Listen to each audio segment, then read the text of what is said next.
안녕, 수정입니다. 6월 학력평가 정치와 법 분석 및 해설 강의입니다. 총평 다 보고 오셨죠? 총평은 그냥 뭐 뻔한 얘기를 하는 게 아니고요. 출제 비중, 그 다음에 앞으로 어떻게 공부해 나가야 될지에 대한 이야기를 다 말씀드렸습니다. 그래서 이 강의는 바로 1번부터 출발합니다. 분석 및 해설 강의의 묘미는 완급 조절이다. 그러니까 이런 거죠. 다 20문제니까 똑같이 그냥 한 문제당 몇 분씩 일하기보다는 쉬운 건 빨리 넘어가고, 그 다음에 또 많이 여러분들이 틀리고 궁금해하는 것들은 좀 더 깊은 설명을 해드리죠. 이쪽은 1단원 문제고, 읽어봤을 때 국가만의 고유한 현상으로 정치를 인식하고 있습니다. 국가현상설, 혹은 좁은 의미의 정치. 정치는 국가를 포함한 모든 사회 집단에서 집단현상설, 넓게 바라보는 거죠. 국회의원의 입법 활동을 정치로 보지요. 근데 이거 주의하실 건 갑만 그런 게 아니고 을도 이 활동을 정치로 본다는 겁니다. 그런데 기역은 그냥 갑은이라고 쓰여 있으니까 맞는 설명. 니은, 을은 국가 형성 이전의 정치 현상을 설명할 수 있다는 장점. 그러면 이걸 뒤집어서 갑은 정치 현상이 국가 고유 현상이다 라고 이야기하면 국가가 만들어지기 이전 상황에서의 이 권력 관계랄까, 이런 현상들을 설명하기 곤란하다는 비판을 받습니다. 디귿, 갑은 을과 달리 학생자치회 활동을 정치로 본다. 학생자치회 활동을 정치로 보는 건 넓은 의미의 정치. 그래서 디귿 틀렸고요. 리을, 다원화된 현대사회의 정치 현상을 설명하기 어렵다는 비판을 받는 건 갑입니다. 오히려 그게 용이하다는 장점은 을에 있죠. 리을 틀리고요. 정답은 기역과 니은 1번. 깔끔하죠? 이 정도는 귀염둥이 문제니까. 그다음 두 번째, 법치주의의 유형인데요. 이 흐름이 상당히 의미가 있습니다. 준법 정신을 강조하기 위해서, 즉 법을 준수해라, 악법도 법이다라는 말이 사용된다. 이에 대해서 일부 법률 전문가들은 아니 준법이란 정당한 법 집행을 전제로 한다. 그러니까 정당한 법, 이게 만들어져야 되고 그 정당하게 만들어진 법에 따라서 집행, 통치가 이루어져야 사람들이 법을 준수할 거 아니냐. 그러니까 준법을 강조하기 위해 이 말을 사용하는 것은 적절치 않다. 그냥 법을 잘 지키세요, 국민들한테, 이렇게 강요하는 것은 적절치 않다고 지적했다. 민주국가에서는 법의 형식적 합법성뿐만 아니라 이것도 갖추어야 되고요. 목적과 내용의 정당성까지도 요구하는 실질적 의미의 법치주의입니다. 실질적 법치주의.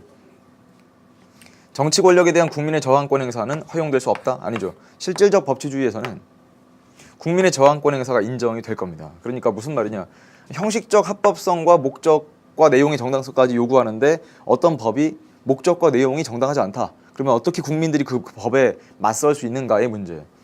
저항권 행사가 용인됩니다. 법은 인간의 존엄성, 이런 게 법의 목적과 내용에서 우리가 향해 있어야 되는 그런 민주주의적 가치, 인간의 존엄, 그리고 행복 추구, 자유와 정의, 평등, 이런 얘기죠. 합치되어야 한다고 본다. 법은 이게 이제 목적과 내용까지도 실질적인 이 법치를 지향해야 된다. 2번 정답이고요. 세 번째, 법을 통치자의 자의적 의사를 실현하기 위한 수단이라고 보지 않죠. 실질적 법치주의는 오히려 그 법을 통해서 통치자의 자의적 의사를 막아내려고 하는 거니까 3번 틀렸고요. 네 번째, 법의 목적과 내용이 정의로우면 절차는 고려하지 않아도 된다. 요게 틀린 선지인데 아마 4번 골라서 좀 틀린 친구들이 있지 않을까. 목적과 내용만 정의로워서 되는 것이 아니라 절차와 형식도 고려해야죠. 나와 있어요. 이렇게 나와 있습니다. 찾아내는 연습. 다섯 번째, 합법적 절차에 따라 제정된 법은 그 내용에 관계없이, 요게 틀렸네요. 이렇게 바꿔야 돼요. 합법적 절차에 따라 제정된 법이라도 그 목적과 내용이 여기 나와 있는 것처럼 정당해야 된다. 해서 5번이 틀리죠. 2번의 정답은 2번입니다. 이게 정치와 법 초반에 배우는 내용이지 않습니까? 1단원에서. 그 다음, 근대 민주정치와 현대 민주정치 중 하나인데요. A, B는 모두 대의제를 바탕으로 한 민주정치의 형태이다. 그렇죠. 그러니까 우리가 정리할 때 고대 그리스 아테네의 민주정치는 직접 민주정치, 그리고 근대와 현대는 대의제. A는 일정한 자격을 갖춘 구성원에게만 정치 참여의 기회가 주어졌다. 그러니까 보통 선거가 실시되지 않았던 게 A. 그러니까 이때가 근대고요. B는 일정 연령 이상의 모든 구성원에게 정치 참여 기회가 동등하게 주어졌다. 요게 현대죠. 그러면 성별에 따른 참정권의 차별이 없었긴요. 어떻게 정리하냐? 근대에는 제한되었습니다. 뭐가? 성별에 따른 제한. 그리고 요때는 성별뿐만 아니라 뭐 우리가 재산에 따른 제한이 있었다. 이렇게 이야기도 하죠. 그러니까 재산이 많은 사람은 참정권, 그러니까 정치에 참여할 수 있는 기회가 있었지만 그렇지 않은 사람들은 제한됐었습니다. 그러니까 성별이란 요소가 들어가 있었기 때문에 기억 틀렸고, B에서는 보통선거가 실시되었다. 이걸 나누는 기준이 보통선거예요. 요때. 그러니까 보통선거의 실시부터를 현대민주정치 이렇게 정리하시면 되고요. 디귿. A와 달리 B에서는 입헌주의 원리가 실현되었다. 이것도 왜 틀리냐? A, B 모두라고 정리하시면 됩니다. 다만 조금 더 깊이 있게 공부하고 싶은 친구들은 근대의 입헌주의 원리는 자유가 강조된 입헌주의였고요. 현대는 복지국가적인 입헌주의 원리라는 표현을 우리가 뭐 헌법의 기본 원리 할 때 정리를 하는데요. 그러니까 A와 B 모두에서 입헌주의 원리가 실현됩니다. 리을. A, B 모두 국민주권의 원리에 기반을 두고 있다. 왜요? 민주주의고. 이때도 민주주의고. 특히나 이 국민주권의 원리라는 말은 근대부터를 수식하는 것이라고 생각하시면 문제 풀 때 상당히 큰 도움 됩니다. 4번 정답. 자, 그 다음 4번 문제. 이런 게 힘들어요. 오히려 이것도 뭐 개념 문제라면 개념 문제인데 공부를 잘 안 하는 파트거든요. 정치의 기능이라는 겁니다. 그리고 옳지 않은 것 고르는 거니까 이거 제시문을 쭉 읽은 다음에 여기에 나타난 정치의 기능이 무엇일까도 고민하고 이제 오답되는 것도 좀 눈여겨보는데, 그래도 이 문제는 그렇게 많이 틀리진 않았거든요. 왜냐면 정답이 되는, 즉 틀린 선지가 너무 눈에 띄어요. 그럼 나머지 것들이 의미가 있을 겁니다. 땡땡시는 쓰레기 소각장 건설에 주민들의 의견을 적극 반영하기로 하였다. 이에 땡땡시는 소각장 예정 지역의 주민 및 다양한 이해관계자들과 협의해서, 그리고 토론 의제라고 하는 것은 의제, 논의, 토의, 뭐 의논 할 주제를 의제라고 부릅니다. 의제. 그러니까 뭔가 협의할 수 있는 혹은 토론할 수 있는 그 주제 있지 않습니까? 이걸 의제라고 하는데 의제를 설정하고 주민 참여단을 구성하였다. 주민 참여단은 토론을 거쳐 소각장 건설에 대한 주민 권고안을 도출하고 이 권고안에 따라 당초 예정 부지에 소각장뿐만 아니라 공원도 짓고 도서관도 건설하기로 하였다. 그 민주주의 이 시스템에서는 이게 되게 당연해 보이죠, 여러분. 이거 원래 그렇게 하는 거 아닌가 싶은데, 야, 이렇게 되기까지 수도 없이 많은 사람들의 노력이 들어갔지 않을까라는 생각을 해봅니다. 아까 우리 뭐 근대와 현대 민주정치의 특징도 봤지만 생각을 해보세요. 만약에 국가가 쓰레기 소각장 여기다 지을게요. 그럼 그 지역 주민들 혹은 전문가들, 이해관계 가진 사람들이 와서 왜 여기입니까? 다른 곳은 없습니까? 그럴 때 국가는 좀 조용히 하세요. 저희가 알아서 할 거니까. 뭐 이런 모습이 과거에 있었을 거예요, 분명. 그런데 가만 보니까 협의도 합니다. 뿐만 아니라 뭐 권고안도 받아들이면서 소각장만 짓지 말고 뭐 삶의 질에도 관심을 가져라 해서 뭐 공원과 도서관까지. 그러니까 구성원의 더 나은 삶의 여건을 조성하죠. 공익보다 사익을 우선하는 정책을 추진한다. 이게 워낙 틀린 선지로 눈에 띄기 때문에 답은 그냥 2번인데요. 공익과 사익을 조화롭게. 이게 교과서적인 표현인데요. 그냥 교과서적인 표현이니까 에이 그런가 보다 하지 마시고요. 그렇죠. 우리가 정치라고 하는 것이 여기 그 이해관계자라는 말이 나오는데요.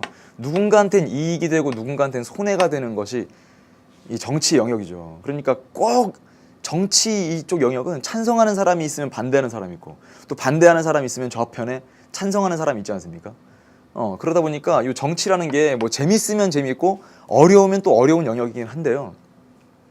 그 얘기는 뭔가 이걸 할 거냐 말 거냐 정할 때 우리가 추구하는 것은 어떻게 하면 사익도 챙기고 공익도 챙길까? 어떻게 하면 조화롭게 가져갈까? 이걸 고민하는 거지.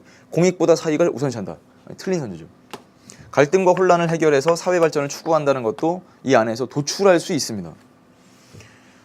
네 번째, 사회적 희소 가치를 합리적으로 배분하고자 한다. 그렇죠. 이게 무슨 말이냐? 소각장을 건설할 수 있는 부지, 땅도 한정되어 있고요. 그리고 이게 어디에 필요하냐? 우리가 뭐 최적 입지 이렇게 부르지 않습니까? 선생님 이름이 이곳저곳에서 많이 쓰이는데 최적 입지. 아니 소각장이 어딘가에 분명 있어야 되는데 가장 적합한 곳이 어디냐? 그러면 정부도 많은 고민들을 할 거예요. 이 땡땡시에서도.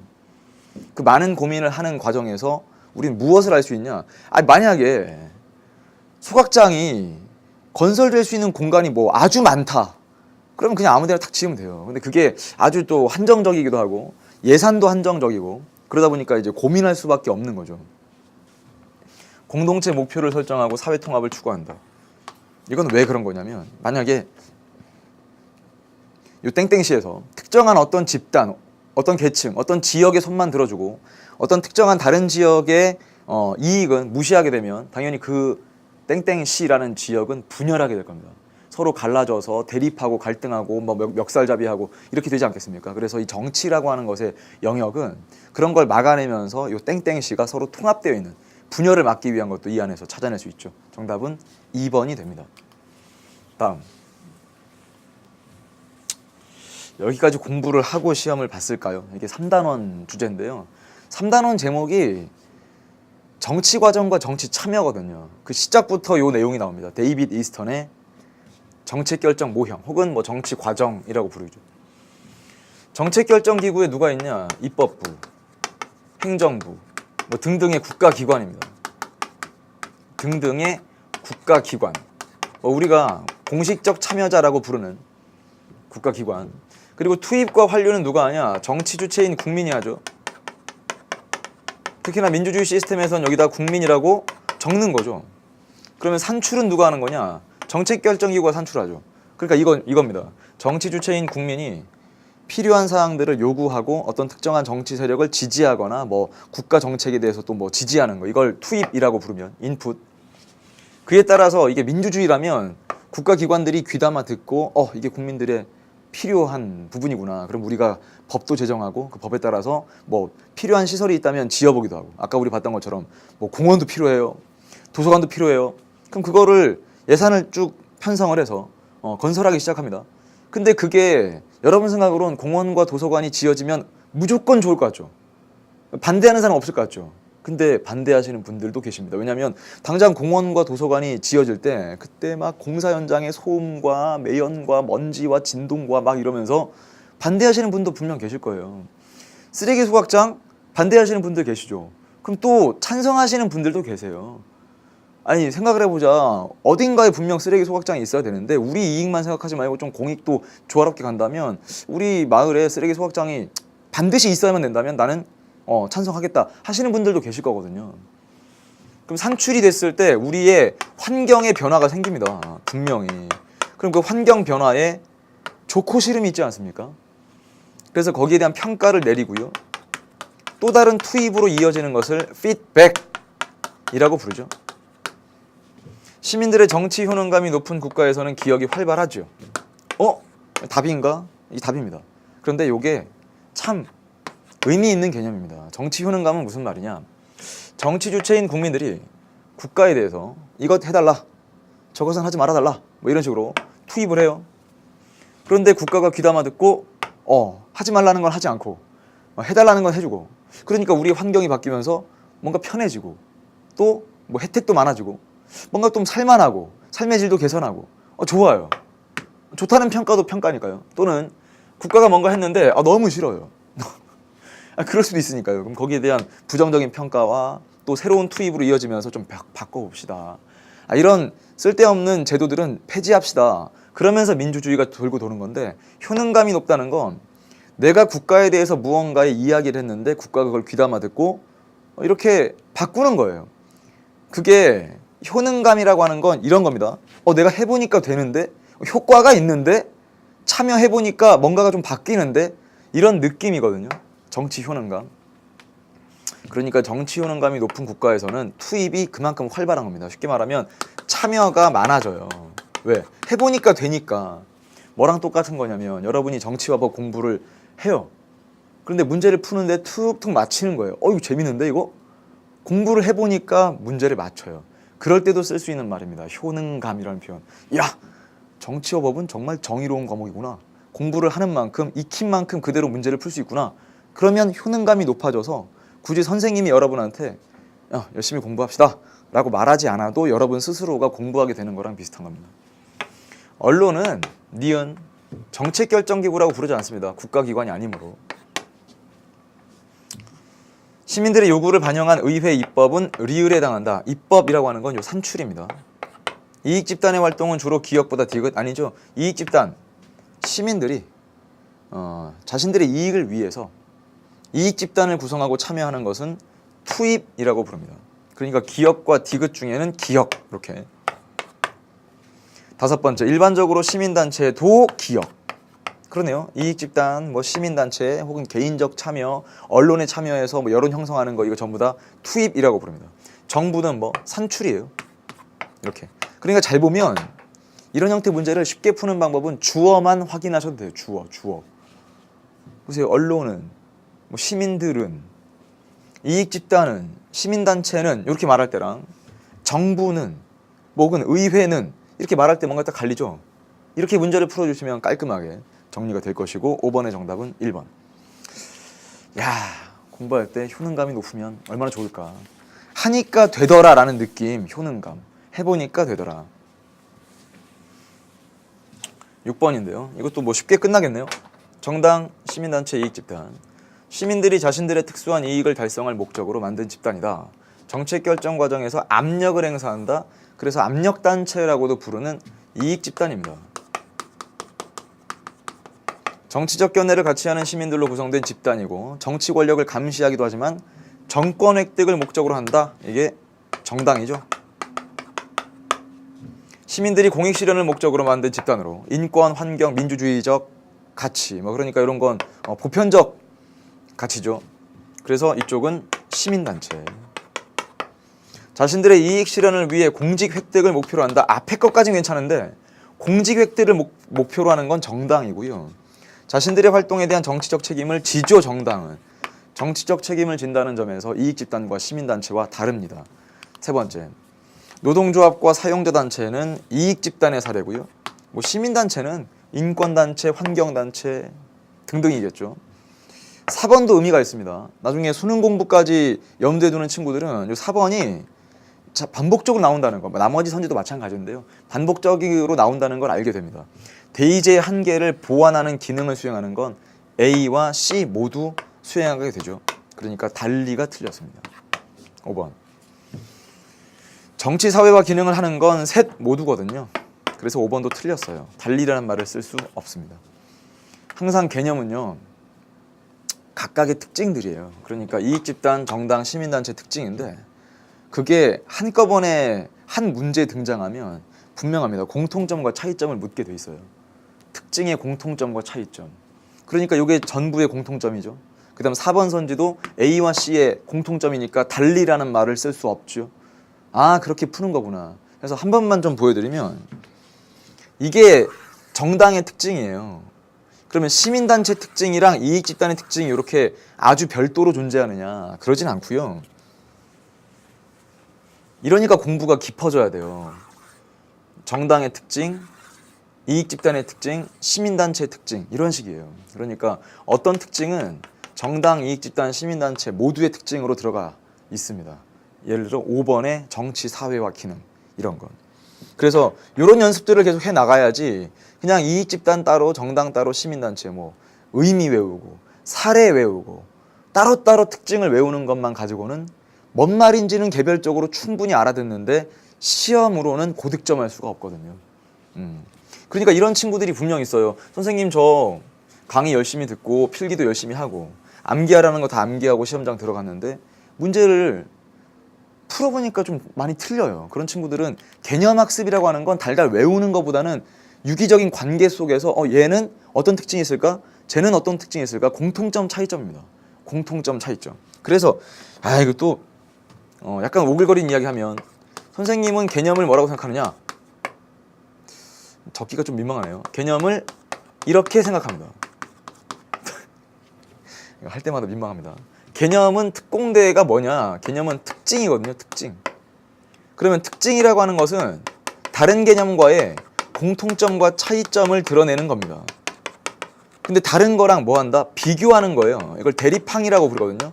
무슨 말이냐? A랑 B랑 비교를 시켜서 A와 B의 공통점 차이점을 드러내기 시작하면 A와 B의 특징이 그만큼 뚜렷해지는 거예요.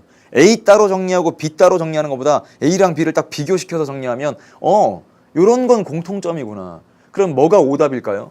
A와 달리 B는, B와 달리 A는, 이런 게 오답이 되는 거예요. 그게 출제의 원리이기 때문에 여러분들은 수능 공부까지 라고 할 것도 없이 그냥 평생 공부할 때 무엇인가 계속 공부할 겁니다. 선생님도 계속 공부를 해 나가니까. 아니 뭐 그 영화 공부도 있어요. 영화 공부. 영화 재밌게 보고 끝나는 수도 있지만 야, 요런 영화의 장르가 뭘까? 이런 거 궁금하면 공부할 수 있죠. 뭐 어떤 자격증을 따야 된다든지 점수를 획득해야 된다든지 하는 그런 공부 말고 그냥 많이 알고 싶은 그 공부를 계속 해 나갈 텐데 그때도 그래요.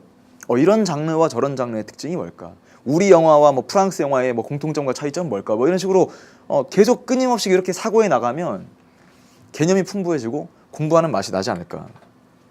조금 설명이 길었고요.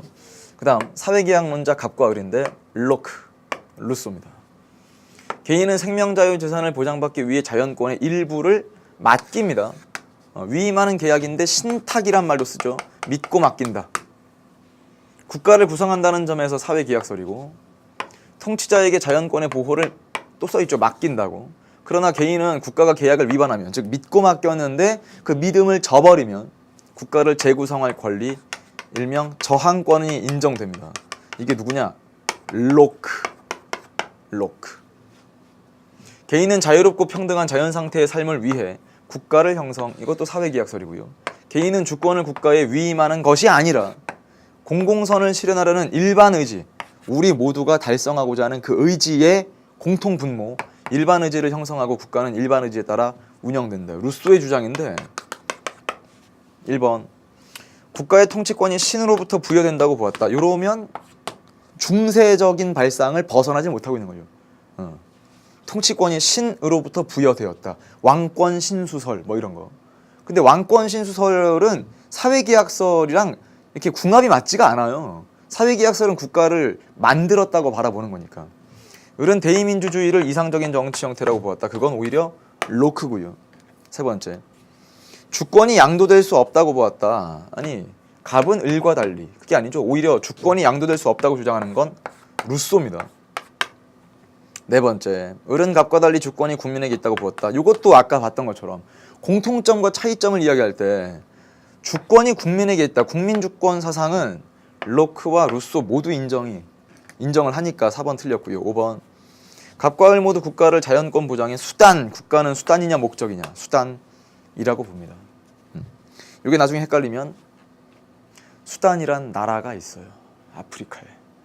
전혀 상관없는 이야기 같지만 급할 때 써먹기 좋습니다. 사회계약설을 주장하는 모든 학자들은 국가는 수단이냐 목적이냐 물어보면 국가는 수단이라고 합니다.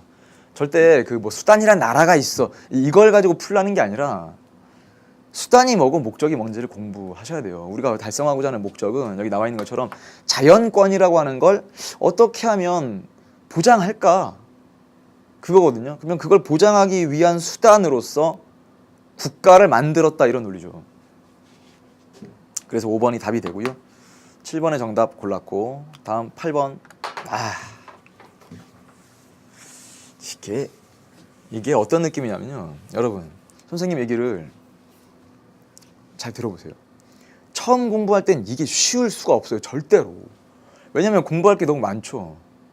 당장 A, B, C밖에 안 나와 있지만 이게 어떤 헌법기관인지를 찾아내는 거 뿐만 아니라 1번부터 5번까지 매칭시켜 나가는 거 상당히 힘든 거 압니다. 그런데요.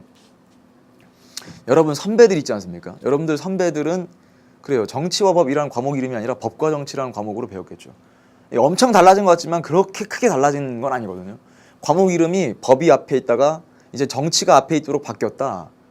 그러니까 뭔가 엄청 새로 태어난 과목이 돼버렸냐? 그게 아니거든요. 근데 이 얘기를 왜 하느냐면 여러분 선배한테 한번 물어보세요. 법과 정치라는 과목을 공부해서 시험을 치렀던 선배한테 물어보시면 형, 오빠, 누나, 언니 이거 통치기구라는 거, 국가기관의 구성과 기능 이쪽 파트 나 이거 너무 못하겠는데 정말 이거 너무 많아서 못하겠는데 어떻게? 그럼 이런 답이 돌아오지 않을까요? 그거 처음에 공부할 땐 정말 어려운데 어느 순간 딱 자리가 잡히면 기계적으로 풀 수 있어. 그거 뭐 별 큰 고민도 없이 탁탁 풀려. 그러니까 공부가 되면 될수록요 이쪽은요 아주 편해집니다. 이게 탁 시험에 나왔다고 해서 뭐야 엄청 시간이 걸리겠군. 이게 엄청난 계산이 필요한 것도 아니잖아요. 그러니까 이렇게 얘기를 해볼게요. 선생님은 지금 여러분을 설득하려고 하는 게 아니에요. 정치법 저 하기 싫어요.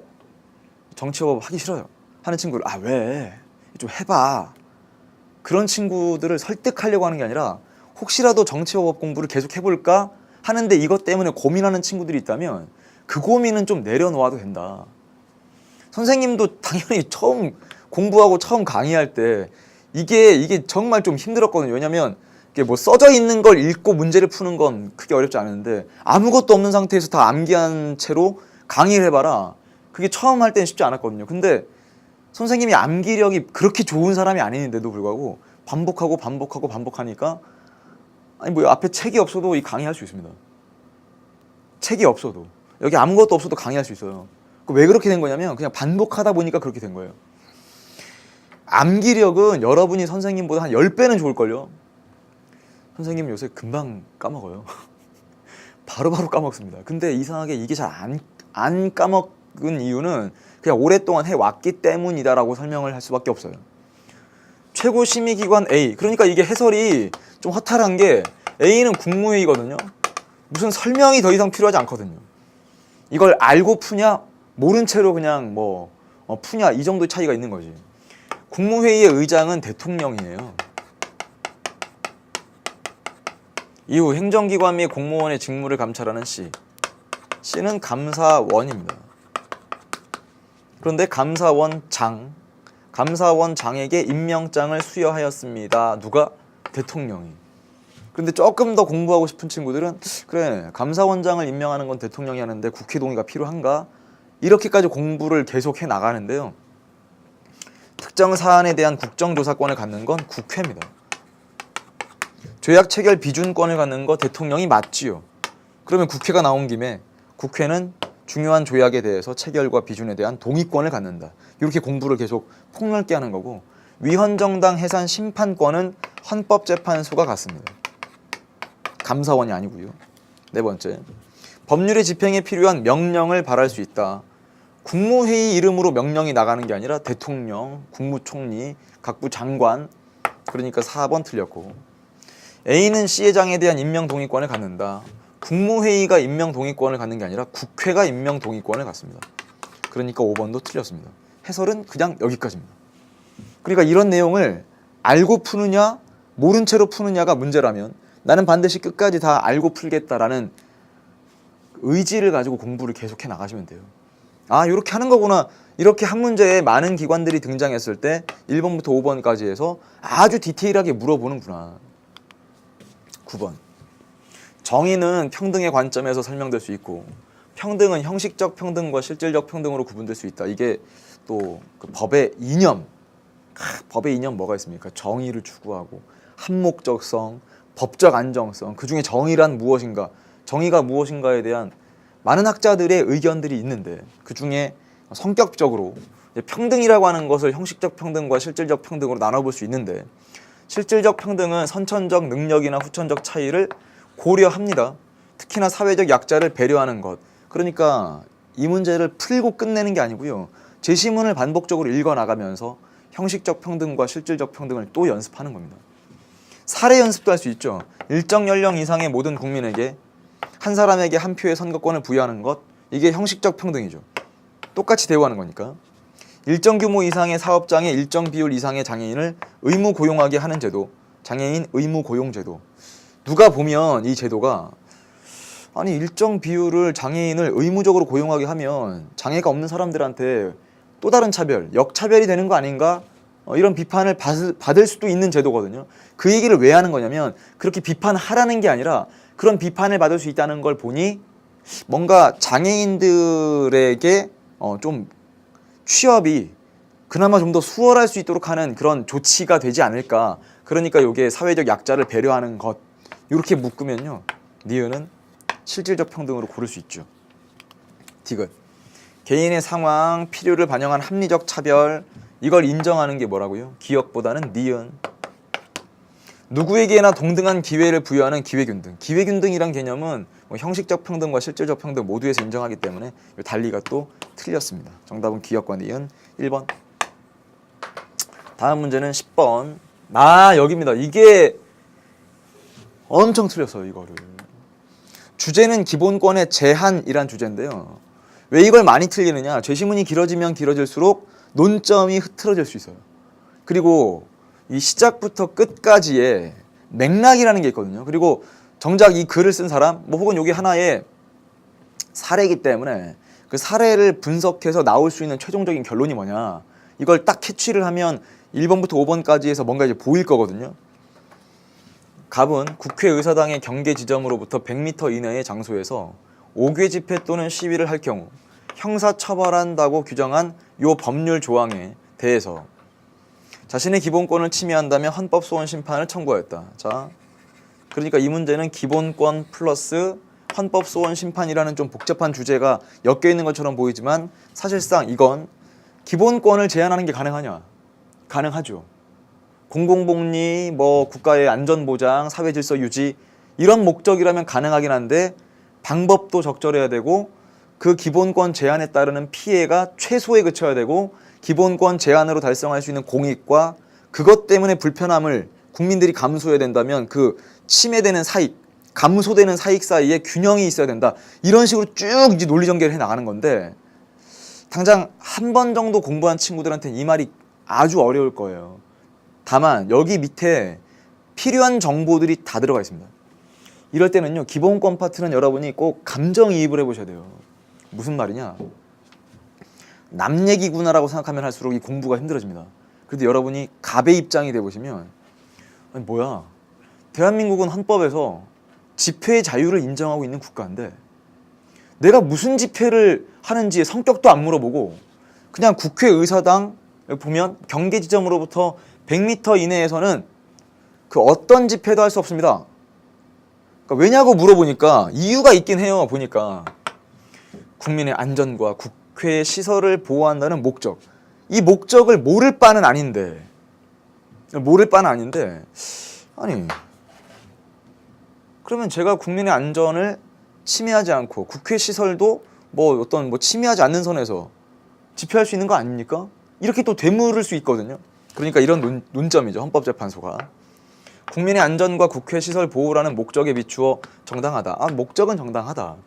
국회 기능 보호라는 면에서 수단이 또 적합하다고 보았다. 즉 100m 이내의 장소에서 5개 집회 또는 시위를 못하도록 한 게 방법적에서는 이 수단으로는 적합한다고 보는데 다만 규제가 불필요하거나 허용 가능한 집회까지도 일괄적으로, 그러니까 이 집회의 성격을 묻지도 따지지도 않고 그냥 모든 집회 다 안 돼요 라고 말하는 것은 침해가 최소에 그치는 것에 위배된 거니까 이 위배란 말을 씁니다. 그리고 달성하려는 공익이 제한되는 집회 자유 정도보다 크다고 단정할 수는 위배되며 달성하려는 공익이 제한되는 집회 자유 정도보다 크다고 단정할 수는 없다. 그러니까 요걸 뭐라고 하냐면 법익의 균형성이거든요. 법익의 균형성이 있다고 단정할 수가 없다. 그러니까 이것도 확신이 없다. 그 얘기는 뭐냐? 이걸 과잉금지의 원칙이라고 하는데 아셔야 돼요. 과잉금지의 원칙에 세부적으로 표시해 볼게요. 목적의 정당성, 두 번째 방법 또는 수단의 적합성, 세 번째 침해의 최소성, 네 번째 법익의 균형성. 이 네 가지 조건을 다 갖추어야 되는데 그 중에 하나만이라도 위배가 되면 그건 잘못된 거거든요. 그러니까 과잉금지 원칙에 위배되면 그건 말 그대로 과잉한 것이고 과잉한 거니까 기본권 침해에 이르렀다. 그러니까 그건 위헌이라는 뜻입니다. 헌법 정신에 위반된다. 그러면 결론만 말씀드리면 갑은 이제 집회를 할 수 있게요, 없게요? 집회를 할 수 있게 되었다라는 이야기죠. 결론이. 왜? 집회를 못하도록 한 이 법률이 위헌이다라는 뜻이죠. 그럼 이 맥락으로 보시면 갑이 침해받았다고 주장하는 기본권은 자유권이거든요. 집회의 자유.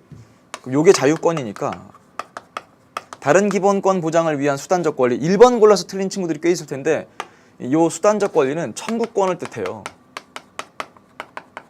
헌법재판소는 해당 조항이 국회 기능 보호에 기여할 수는 있다고 봤습니다. 그러니까 기능 보호, 국회 기능 보호라는 그러네요. 그 목적은 정당하다. 세 번째, 법익의 균형성에 위배된다고 말씀드렸죠. 위배되지 않는다고 보기 볼 수 있는 게 확신이 없다. 이렇게 제일 마지막 정도 나와 있습니다. 헌법재판소는 해당 조항이 과잉금지 원칙에 위배된다고 본다. 써 있죠. 과잉금지 원칙에 위배됨으로 과잉한 것이고 기본권 침해에 이르렀으니까 이건 위헌이다. 헌법재판소는 해당 조항이 갑의 기본권을 침해한다고 보았다. 정답. 이거거든요 지금. 그래서 이 문장의 맥락이 쭉 진행되다 보니까 너무 이제 힘든 거예요 여러분이. 하지만 결론이 딱 나왔으니까 잘 정리해 보시고요. 다음은 11번인데 기본권 A. 땡땡 단체가 이동권이라는 것을 헌법에 A의 조항으로 명시해야 한다는 의견을 제시했다. 현행 헌법상 거주 이전의 자유. 그러게 거주 이전의 자유가 있기 때문에 이동권이라고 하는 게 분명 존재하는 거 아닌가? 그런데 그 거주 이전의 자유라는 것으로만 이동권을 인식하게 되면 한계가 있다. 그러니까 환경권, 보건권 등과 같이 별도의 조항으로 이동의 권리를 명시한다는 것이다. 잠깐만. 환경권이랑 보건권은 사회권인데, 그렇죠. 그러니까 A가 사회권이에요. 무슨 말이냐면 이게 만약에 이동권이라고 하는 걸 자유권이라고만 보면 국가는 마음껏 이동하세요.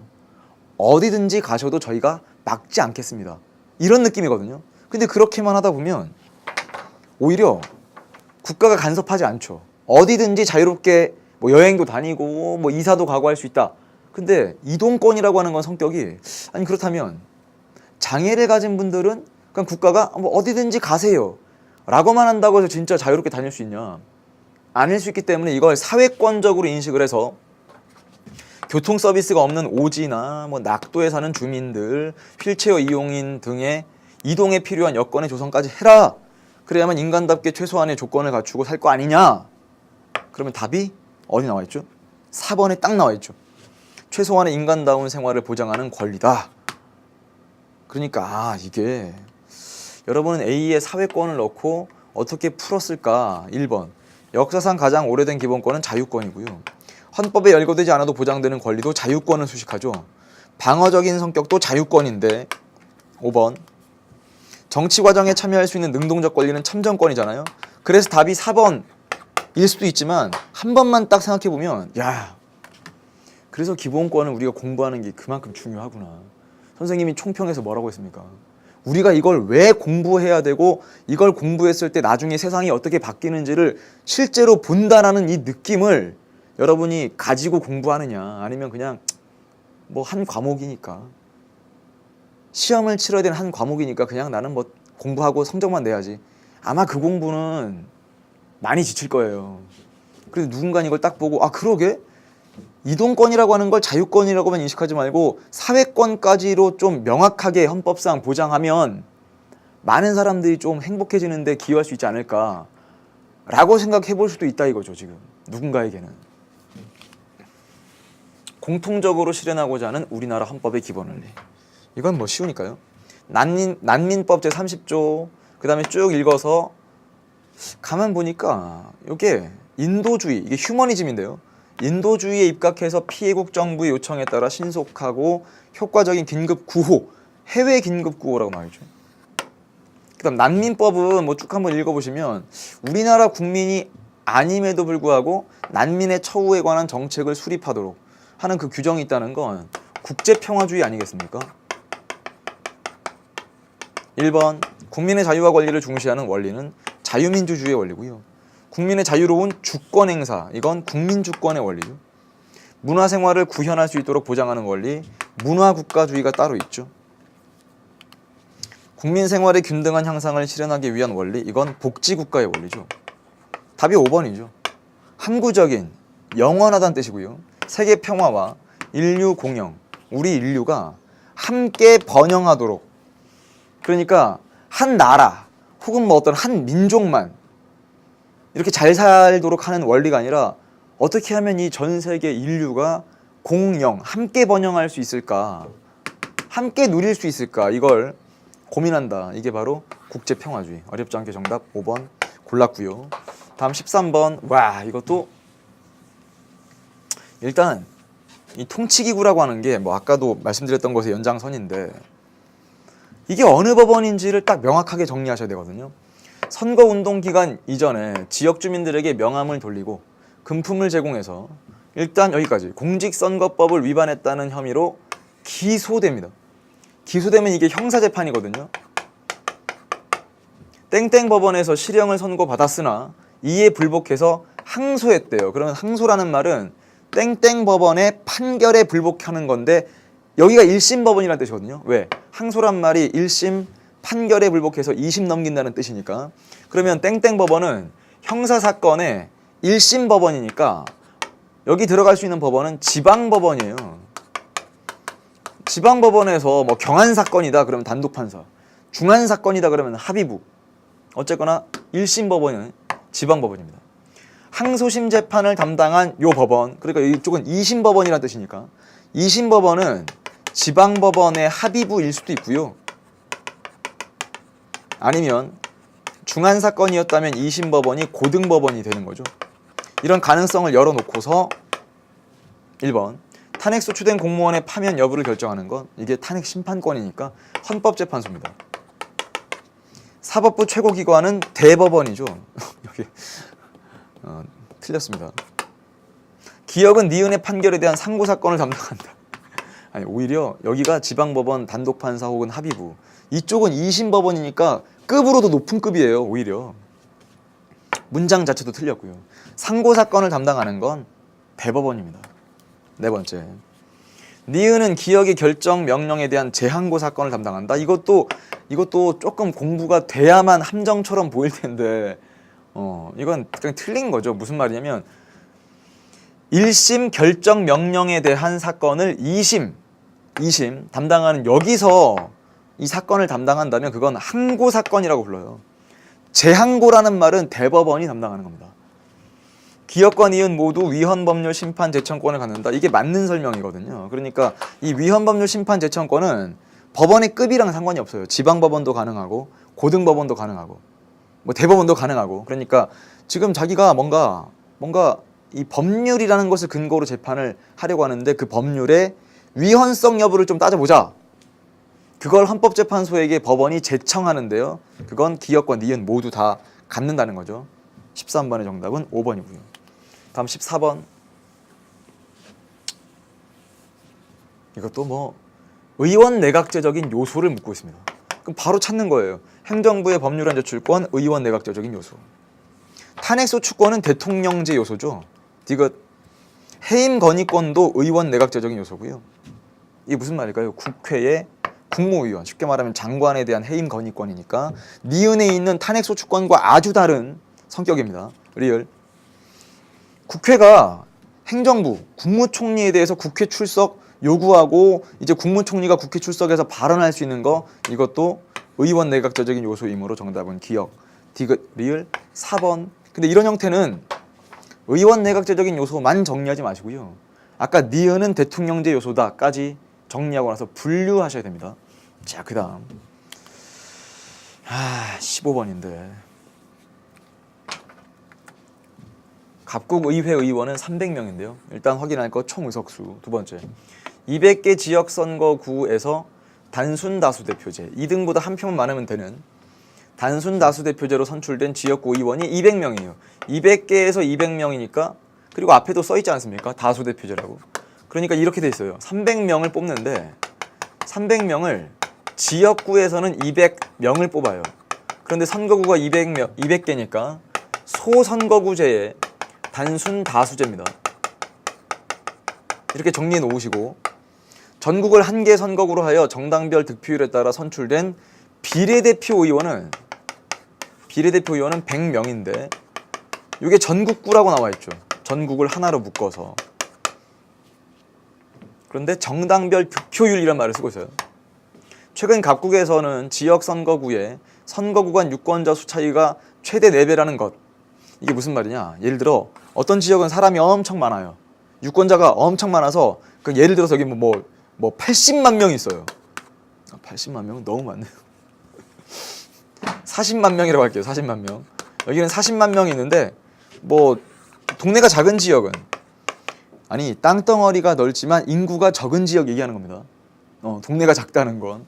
마을만 조그만한 게 아니라 그게 행정구역의 땅은 아주 넓을 수 있어요. 엄청 넓은데 사람들이 많이 없어서 우리가 인구 비례를 맞춘다라고 하지 않습니까? 그럼 10만.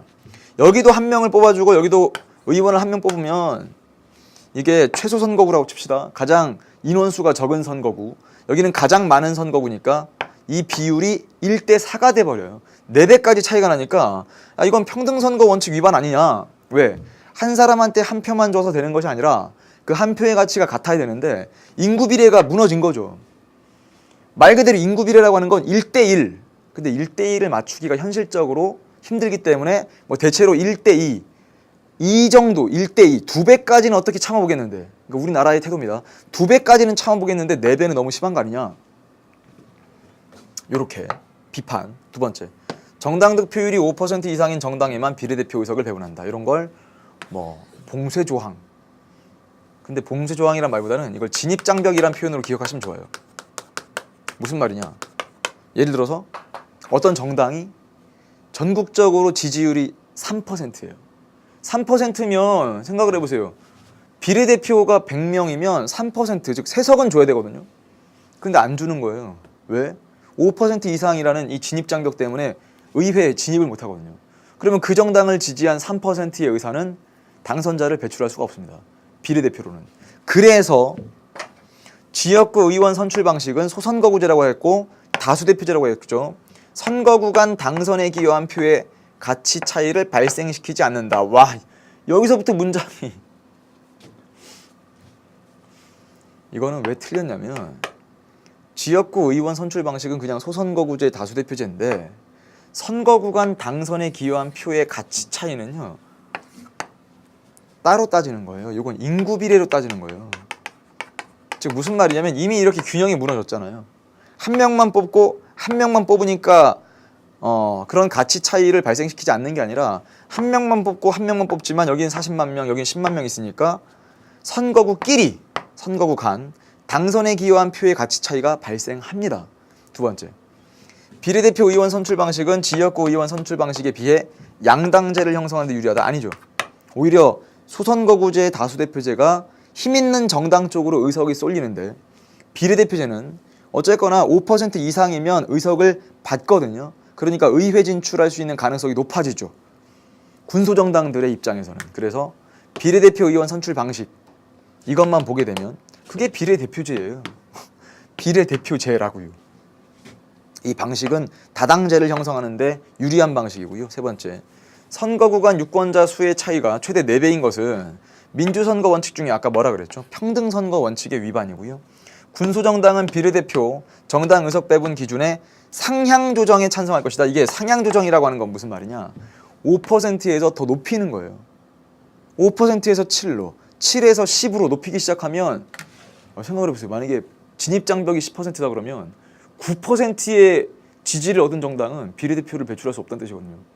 100석 중에 9석은 받아야 되는데 한 석도 안 준다는 뜻이에요. 그러니까 당연히 상향 조정된다는 것에 군소정당들은 반대할 것이고요. 각국의 지역구 의원과 비례대표 의원 선출 방식은 모두 사표가 발생할 수 있다. 그렇죠. 무슨 말일까요?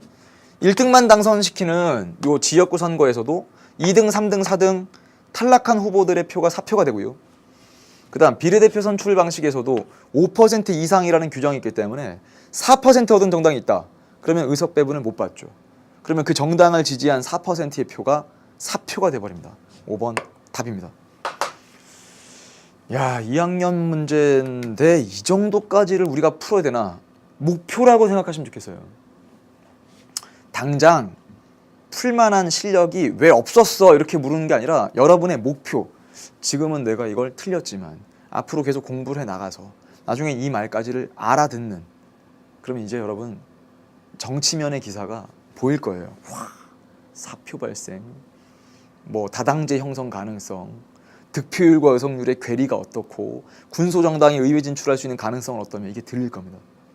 여러분 딱 아는 만큼만 보이고 아는 만큼만 들려요. 지금은 여러분이 뭔가 한참 부족해서가 아니라 공부하는 과정이기 때문에 잘 안 들리는 것들이 많을 텐데 통치기구, 선거, 뭐 헌법의 뭐 가치 뭐 이런 것들을 쭉 정리하고 뭐 기본권도 익히고 감정이입도 해보고 함께 뭔가 억울함도 느껴보고 선생님 왜 억울함을 느껴야 되는데요? 억울한 사람이 시험에 나오니까 그 사람의 감정이입하게 되면 억울함도 느껴보고 해서 야, 내가 이 정치와 법을 배우는 이유가 있구나.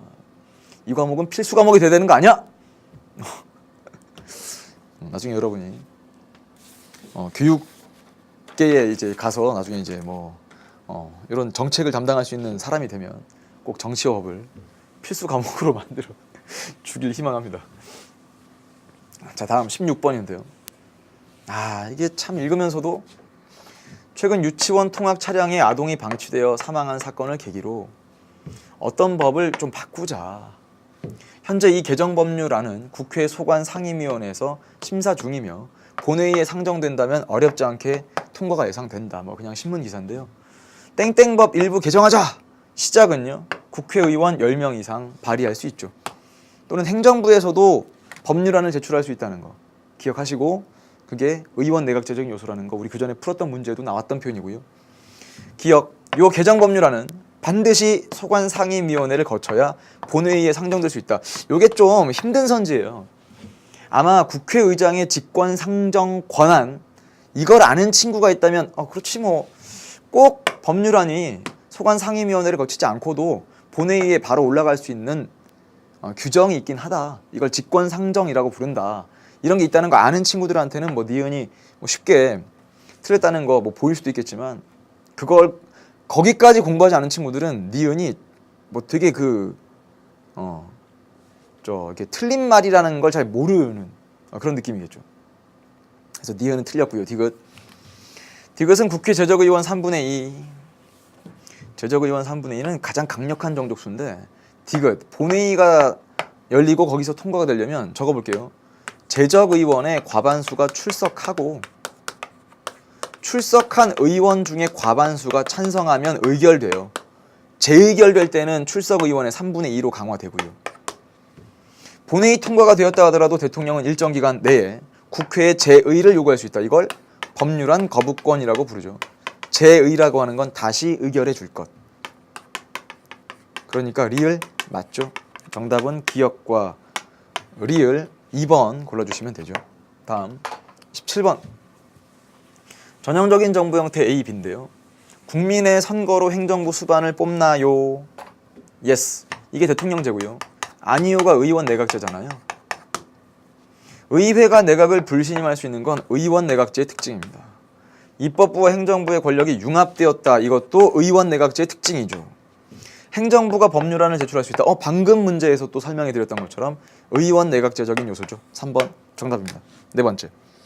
행정부 수반이 법률안 거부권을 행사할 수 있다. 이건 아까 또 직전 문제에서 확인했던 법률안 거부권은 대통령제 요소니까 틀렸고요.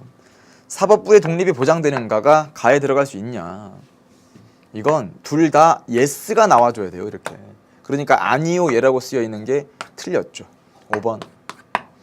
그러니까 이것도 예, 아니요, 아니요, 예, 혹은 뭐 예, 예. 이것도 공통점과 차이점 공부하는 거예요.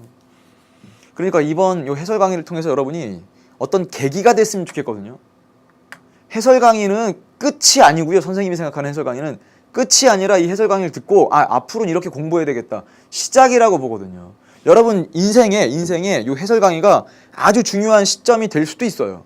어떤 친구들은 정말 해설 강의를 기점으로 많이 바뀌거든요. 공부하는 방식 자체를. 다음은 18번인데. 갑은 일반 승용차를 몰고 버스 전용 차로로 통행하다가 도로교통법 위반 혐의로 재판을 받게 됩니다. 도로교통법 위반 혐의로.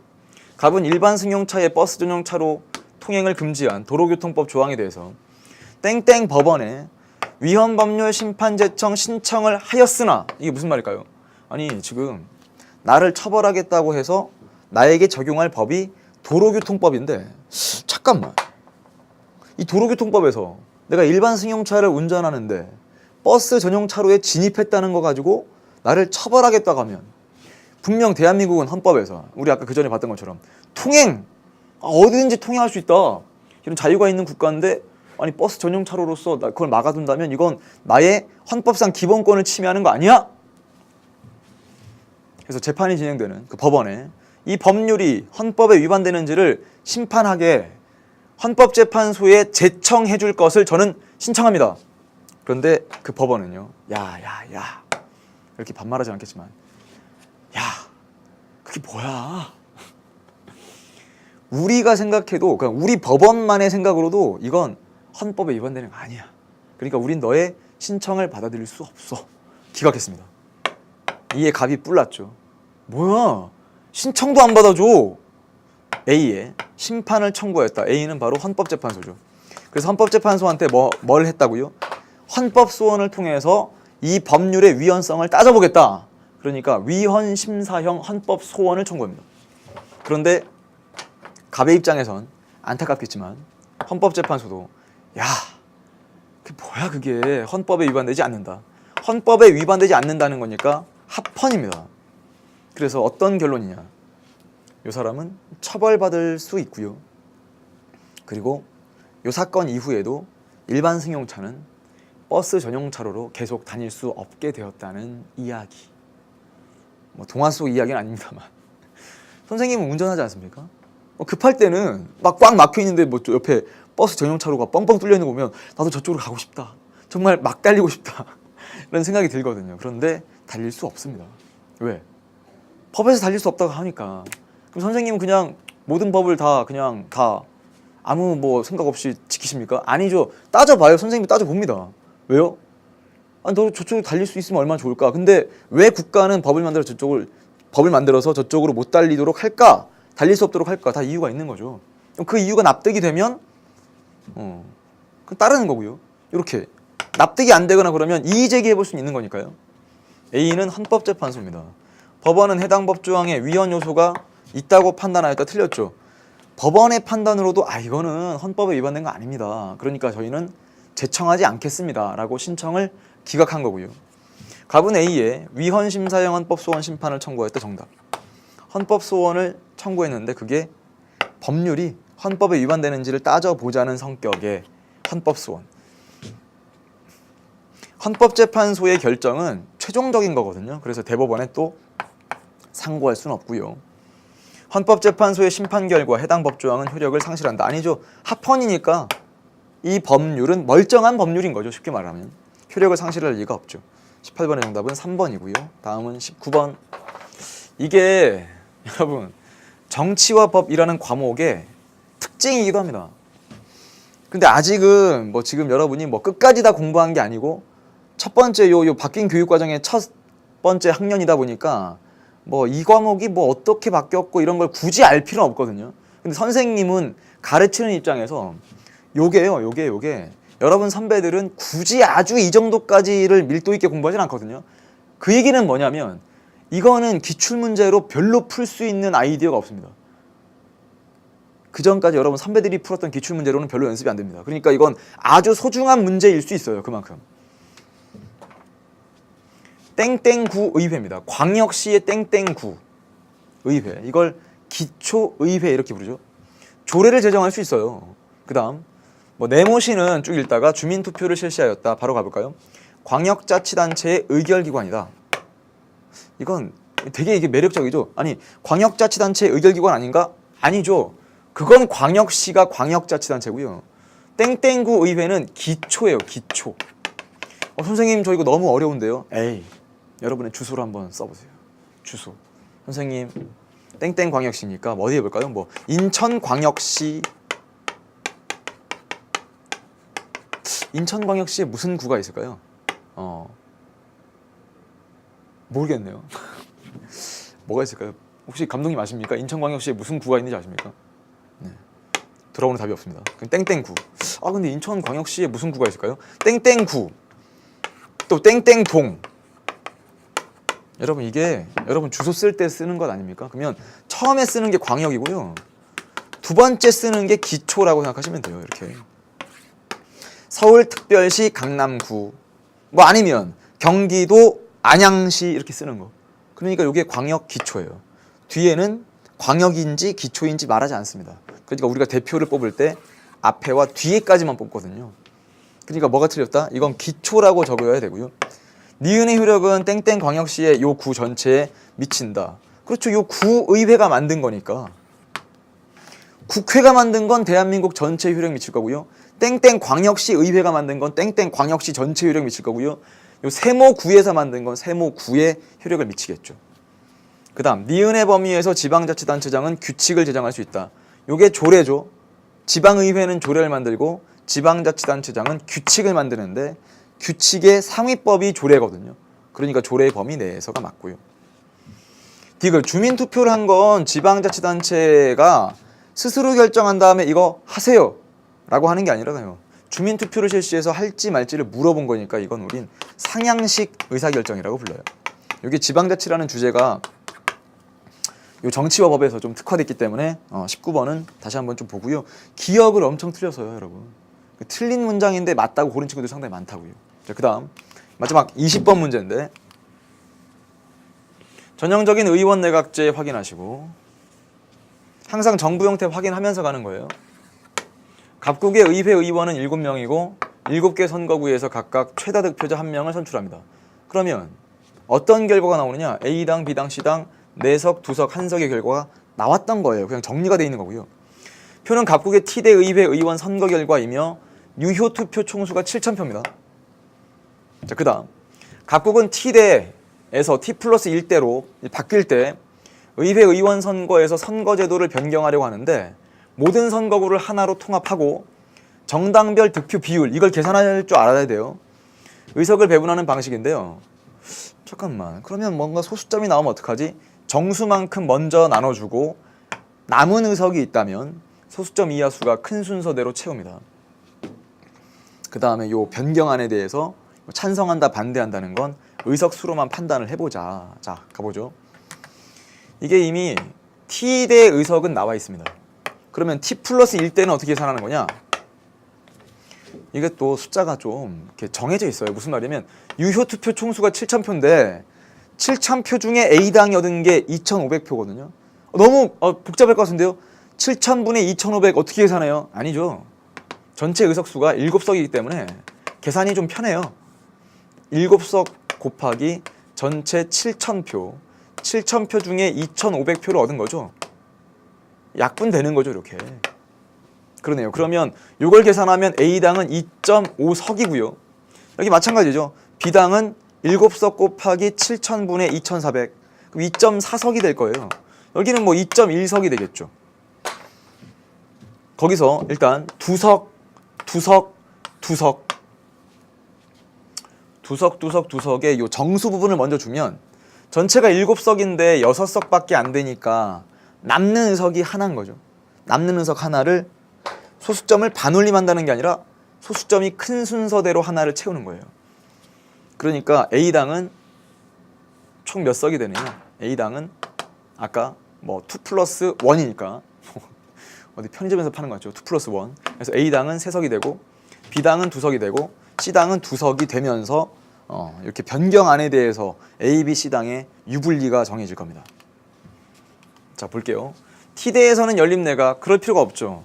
총 7석 중에 T대에서 A당이 4석이니까 과반의 의석을 차지하고 있었으므로 단독내각. T대보다 T 플러스 1대에서 정당별 득표율과 의석률 간의 차이가 더 작아지겠죠. 왜냐하면 소선거구제 일 때는 여기 보시면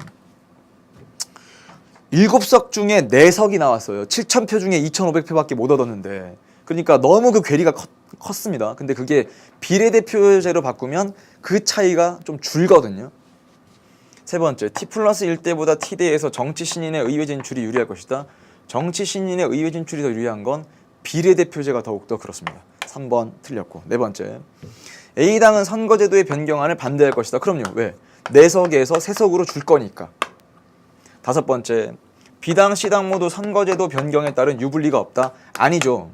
B당은 2석 그대로니까 뭐 유불리가 없겠지만 C당은 1석에서 2석으로 늘어요. 그러니까 C당은 유리해지겠죠. 이러면 정답 4번 고를 수 있겠습니다. 자, 이렇게 20번까지 봤는데요. 항상 시험이라고 하는 것은 끝이 아니라 시작이라고 생각합니다. 그리고 이게 학력평가니까 이런 식으로 계속 공부해 나가면 되겠구나라는 생각을 해주셨으면 좋겠습니다. 앞으로도 계속 여러분의 정치와 법 1등급을 위해서 선생님도 힘 닿는 데까지 최선을 다하겠습니다. 자, 긴 시간 고생 많았고 다음에 또 웃는 얼굴로 만나죠. 초작이었습니다. 안녕.